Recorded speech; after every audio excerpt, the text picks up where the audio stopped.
So I actually really enjoyed the drama and the intrigue of NFL preseason more than any preseason of any other sport. And I'm fascinated by the Cleveland Browns quarterback room. This is Poppy. I've been thinking about quarterback rooms of the past. What were the most interesting quarterback rooms? And every now and then you'll have a really interesting, intriguing quarterback room where you don't know what's going to happen. Matt Flynn and Russell Wilson in Seattle comes to mind. Jay Schrader, Doug Williams with the then Redskins. Favre and Aaron Rodgers, obviously. Terry Bradshaw, Joe Gilliam, Terry Haggerty back in the day.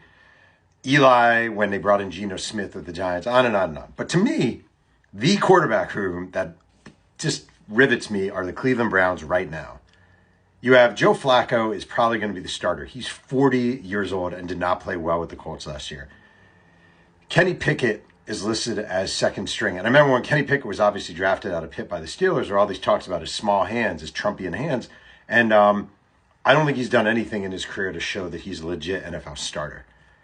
Then you have Dylan Gabriel out of Oregon, who just the world doesn't understand why he was picked by the Browns when they later drafted Shedeur Sanders.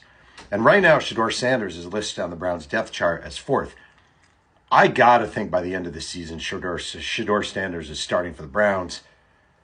Flacco is number two. Gabriel, I just don't think is an NFL quarterback. And Kenny Pickett, what is he? I don't know, a third stringer. And the weird thing about this team is they're not very good. Like, the Browns are not a contender. They're not a playoff contender. They're yet again kind of in rebuilding mode. And there's no reason to start a quarterback who's turning 41 in January, which is Flacco, right? And, like, Sanders excites people, and he's shown flashes, and people have been impressed with his work ethic. And he has a pedigree. And I just have to think by the end of the season, if he stays healthy and if he continues to impress, Shedeur Sanders is starting for the Cleveland Browns. Because just, what are you doing? Why are you starting a 40-year-old quarterback? It doesn't even make sense for this team.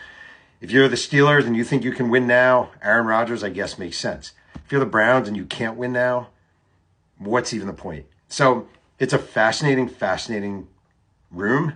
I think that the dynamics are unique. Two rookies sort of fighting each other.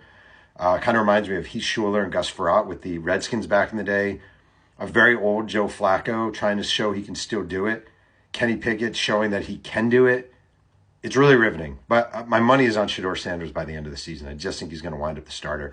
I think he'll be pretty good, actually. I don't know. I think he'll be pretty good. But it's weird. My dog thinks it's weird, too.